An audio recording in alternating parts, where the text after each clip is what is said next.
자, 여러분 안녕하세요. 자, 오늘은 무역 원리의 이해 혹은 무역의 필요성 이런 거에 대해서 공부를 하도록 하겠습니다. 자, 한동안 출석 수업을 하다가 다시 업로드용 영상을 녹화를 하려니까 많이 불편하기도 하고 이제 하기 싫기도 하고 여러분들도 그럴 것 같기는 해요. 그래도 이번 주만 잘 지나가면 된다고 하니 잘 해보도록 하겠습니다. 자, 무역이라고 하는 것은 여러분이 잘 알다시피 나라와 나라 사이에 물건이나 서비스 등 이런 것들이 오고 가는 것을 무역이라고 하는 것이죠. 그쵸? 자, 그러면 무역의 발생 원인이 뭐냐라고 한다면, 자, 국가마다 보유하고 있는 생산 요소가 많이 달라요. 예를 들어 어떤 나라들은 노동력이 아주 풍부합니다. 이게 우리가 일반적인 상식이라고 하는 거는 뭐냐면 많으면 가치가 하락해요. 예, 근데 꼭 필요한데 숫자가 적거나 양이 적으면 귀한 거죠. 그쵸? 예, 그러니까 상대적으로 노동력이 풍부한 나라는 노동력의 값이 싼 거죠. 자, 그럼 여러분 잘 알다시피 지난 시간에 우리가 생산의 3요소 안에 노동이 들어가잖아요. 그래서 자본의 값 혹은 노동력의 임금이라고 하는 노동력의 값, 토지, 예, 뭐 하여튼 공장을 짓고 건물을 세우고 하는 그런 토지의 값 이런 것들이 전체적으로 생산비하고 연결이 된다 할 때 노동력이 풍부한 나라는 노동력 임금으로 나가는 돈이 적기 때문에 상당히 물건에 있어서의 경쟁력이 높다고 보시면 될 것 같아요. 자, 그런가 하면 우리는 뭐 노동력이는 없지만 자본이나 기술이나 혹은 이제 지식 수준이나 요즘은 이제 인프라라고 들어봤죠. 이제 사회 기반 시설 이런 것들이 굉장히 높아. 그래서 우리는 이런 것으로 경쟁력이 있어. 자, 그래서 요렇게 이제 각 나라마다 보유하고 있는 생산 요소의 질과 이런 것들이 서로 다를 때 지난 시간에 잠깐 얘기를 했습니다. 국제적 분업이 일어나게 되고요. 그 분업에 따라 예, 만들어지는 물건의 어떤 그 형태나 종류가 다를 수가 있어요. 자, 그러니까 우리나라에 없는 것을 저 나라에 가서 사와야 되는 거고 우리나라에서 풍부히 만들어지는 것을 경쟁력 있는 상품들을 저 나라에 갖다 파는 것이죠. 자, 이런 것들이 이제 무역이다라고 하는 것은 뭐 기본이니까 넘어가 보도록 하겠습니다. 자, 그러면 국제 무역에 있어서 가장 중요한 거는 예, 그 개념이 분업이라고 하는 거예요. 분업. 분업. 자, 분업은 하나의 상품을 만드는 데 있어서 여러 사람이 일을 나누어서 만든 것이죠. 예, 이게 한 공장 안에서도 예를 들어 생산 라인을 서로 달리해서 어떤 사람들은 이제 차에 들어가는 예를 들어 차를 하나 만든다고 생각을 해보면 차에 들어가는데 어떤 생산 라인에서는 핸들만 만들어요. 그 어떤 생산 라인에서는 어, 문짝만 만드는 거예요. 어떤 생산 라인에서는 뚜껑만 만들어요. 뭐 이렇게 해서 이 여러 이제 이 생산 라인이 예, 조립을 하고 나중에 마지막 공정에서 이제 생산 완成품을 만들고 그리고 다른 라인으로 넘어가면 이제 품질을 검사하고 뭐 이런 식으로 이제 한 생산 공장 안에서도 여러 공정이 나뉘어져 있는 거예요. 라인들이 서로 나뉘어져 있어요. 근데 이게 무역이라고 하는 국제사회의 어떤 경제에서도 이 나라와 저 나라가 서로 만들어내는 것이 다르다. 라고 할 때 예, 국제적인 분업이 일어나게 되는 것이죠. 자, 이제 여러 분업 속에 특히 국제무역에서 가장 중요한 것은 특화를 한다는 거예요. 특화. 자, 그러니까 어떤 한 나라가 그 나라가 가진 생산 요소가 그쵸? 예. 특정 재화나 서비스의 생산에 집중하는 거예요. 자, 그러니까 뭐 예를 들어 미국 같은 나라들은 자본과 기술, 지식 수준, 사회적 인프라 이런 것들이 많기 때문에 걔네들이 이제 그 기술 집약적이거나 초부가가치가 굉장히 높은 초부가가치 산업 뭐 혹은 요즘 같으면 이제 공장이 필요 없는 플랫폼 사업 우리가 구글이라든지 이런 것들이 다 그런 거잖아요. 그쵸? 자, 그런 것에 집중을 한다는 거예요. 이제 그런가 하면 이제 예, 땅은 넓고 인구는 많고 상대적으로 토지 비용이나 노동력, 임금의 어떤 그 단가가 낮은 나라들은 예, 노동력을 많이 투입을 해서 만들어내는 예, 뭐 경공업 산업이라든지 혹은 농업 분야라든지 자, 이런 것들을 특화를 해서 예, 서로 부족한 부분들을 교환하는 방식이 바로 국제무역이라고 보시면 될 것 같아요. 자, 그래서 분업에 따른 특화 이런 것들이 예, 무역이 일어나게 되는 기본적인 뭐 요인 혹은 필요성이다 이렇게 보시면 될 것 같아요.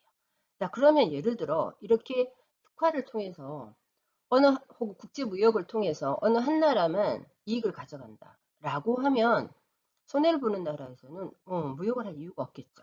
자, 그러면 이런 분업을 통한 특화를 통해서 교육을 했더니 이 나라에도 이익이 되고 저 나라에도 이익이 된다라고 할 때 국제무역이 일어나는 겁니다. 그리고 실제로 지금까지는 경제 전반에 생산성을 높여주는 역할을 바로 분업을 통한 특화에서 볼 수가 있었습니다. 이렇게 보면 될 것 같아요. 자, 그래서 높은 생산성을 바탕으로 생산물을 서로 교환하는 경우에 무역의 이득이 생기고 이 이득을 바탕으로 계속적인 국제무역이 일어난다. 이렇게 보시면 됩니다. 자, 그러면 우리가 국제무역을 이해하기 위해서 반드시 필요한 것이 비교우위의 개념이에요. 자, 그래서 비교우위라고 하는 것은 우리가 어떤 물건을 만들 때 상대방에 비해서 이런 점이 유리를 해. 뭐 이런 이야기거든요. 자, 그런데 비교우위 이전에 한 번쯤 기억해야 될 것은 절대우위입니다. 사실은 절대우위가 그렇게 중요한 개념은 아닌데 교과서에서 나왔으니까 한번 보도록 하겠습니다. 자, 여러분 교과서에는 31쪽 하단서부터 시작을 하니까 교과서를 같이 보시면서 이해를 하시면 될 것 같아요. 자, 이거는 굉장히 마치 진공 상태에서 실험을 하는 것 비슷하게 굉장히 복잡한 현실에서 다양한 변수들을 적용시키는 게 아니고요. 가장 간단하고 어떻게 보자면 약간 이렇게 단순화시켜서 어떤 그 모델링을 한 거기 때문에 실제로 이런 일이 일어나는 건 아니고 이런 개념을 이해하기 위해서 제시하는 표 정도다 이렇게 이해하시는 게 제일 좋아요. 자, 예를 들어 재화, 물건 하나를 만드는 생산 비용이 전통적으로 이제 노동력을 가지고 얘기를 하는 적이 많으니까 예를 들어 휴대폰을 만드는데 한국은 한 명의 노동자가 필요한데 필리핀은 2명의 노동자가 필요하대요. 자, 이렇게 되면 한국이 휴대폰 만드는 데서는 절대적 우위를 갖고 있습니다. 자, 근데 옷을 하나 만드는데요. 한국은 2명이 필요한데 필리핀은 1명이 필요하대요. 이거는 하나의 예이니까 실제로 이렇다 이렇게 하면 안 돼요. 자, 그러면 이제 이런 경우에는 필리핀이 옷을 만드는 데 있어서는 절대적이다. 이렇게 보시면 될 것 같아요. 자, 그럼 이제 예를 들어 한국은 40개의 그 핸드폰과 그 다음에 30벌의 옷이 필요한 상황이라고 해봐요. 그럼 이 표에 따르면은 40명의 노동자가 투입이 돼서 휴대폰을 왜냐하면 한 개 만드는데 1명이 필요하니까 40개를 만들 수가 있어요. 그쵸? 그 다음에 옷을 만드는 데서 한국은 2명이 필요하니까 30벌의 옷을 만들려면 60명의 노동자가 필요하다. 그러면 도합 100명의 노동자가 필요한 거예요. 그죠? 자, 그렇게 했는데 생각을 해보면 휴대폰과 옷이라고 하는 물건은 토탈 70개가 된다. 이 표가 이렇습니다. 잘 이해했나요? 자, 그럼 똑같은 방식으로 자, 필리핀은 휴대폰 30개가 필요하고 사회에서 옷을 40벌을 만들어요. 그렇게 해서 유통을 시키는 거예요. 자, 그러면 휴대폰을 필리핀이 30개를 만들기 위해서는 저 위에 표를 보면은 휴대폰을 2명이 하나 만드는데 2명이 필요하니까 60명의 노동자가 필요하고 옷은 하나 만드는데 1명의 노동자가 필요하니까 옷 40벌을 만들려면 40명의 노동자가 필요한 거예요. 자, 그러니까 필리핀도 100명의 노동자로 재화가 70개 정도예요. 옷 40개, 휴대폰 30개. 자, 이건 굉장히 실제로 이런 일이 일어나는 게 아니라 실제 이제 어떤 모형을 보여주기 위한 표니까 그렇게 이해하시면 돼요. 아, 그래. 자, 그러면 아까도 얘기했지만 자, 한국이 휴대폰을 만드는 데는 훨씬 유리하고 필리핀이 옷을 만드는 데 훨씬 유리하니까 100명의 노동자를 한쪽은 몰빵을 하자. 휴대폰을. 필리핀은 옷을 만드는데 몰빵을 하자. 자, 이렇게 되면 한국은 휴대폰을 100개를 만들 수 있고 왜? 위에 100명의 노동자들이 지금 있었었잖아요. 그쵸? 그래서 100명의 노동자들, 특허하기 전에는 100명의 노동자를 투입을 해서 70개밖에 물건을 못 만들어냈어요. 뭐 휴대폰 40개, 옷 30개. 휴대폰 30개, 옷 40개. 그쵸? 근데 이제 그거를 완전히 한 분야에만 특화를 시키는 거예요. 그러면 한국은 휴대폰을 100개 만들고 필리핀은 옷을 100개를 만드는 거예요. 자, 그러니까 지금 토탈 생산성이 어머나 30개씩 더 늘어났다. 이렇게 보시면 될 것 같아요. 자, 이런 것들이 바로 아까 얘기했지만 특화에 따른 혹은 분업, 국제적인 분업 그리고 특화에 따른 생산성이 높아져서 서로에게 이득이 되기 때문에 굉장히 이 국제무역은 이런 개념들이 좀 중요하다. 이렇게 보시면 될 것 같아요. 자, 일단 예, 절대우위라고 하는 것은 어느 한 물건을 만들 때 우리가 좀 유리해. 그 부분이고요.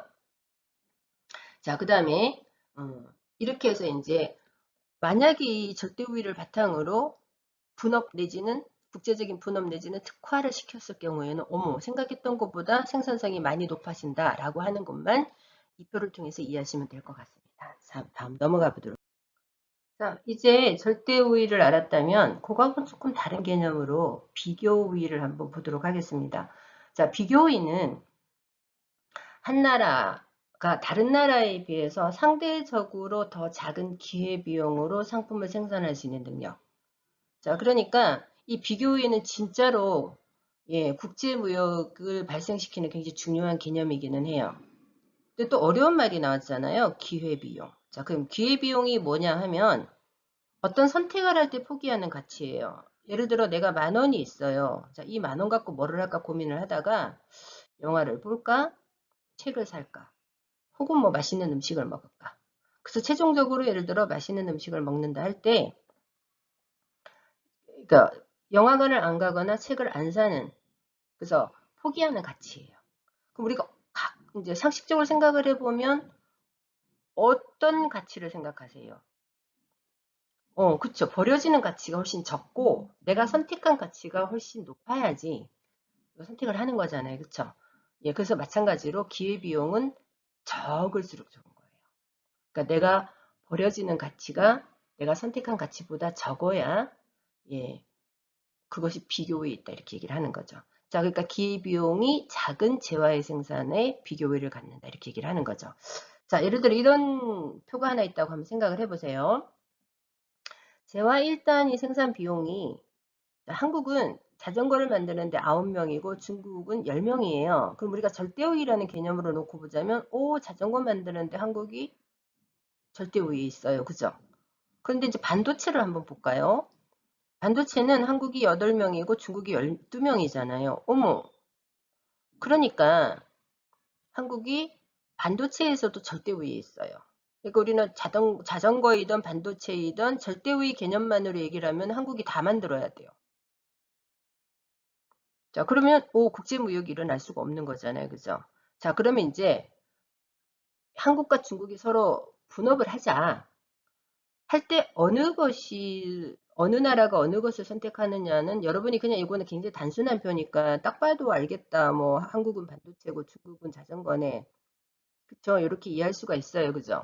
자, 그러면 요거를 이제 다시 한번 표로 만들어 보면 재화 1단위 생산량에 따른 기회비용. 자, 그러니까 우리가 예를 들어 자전거를 만든다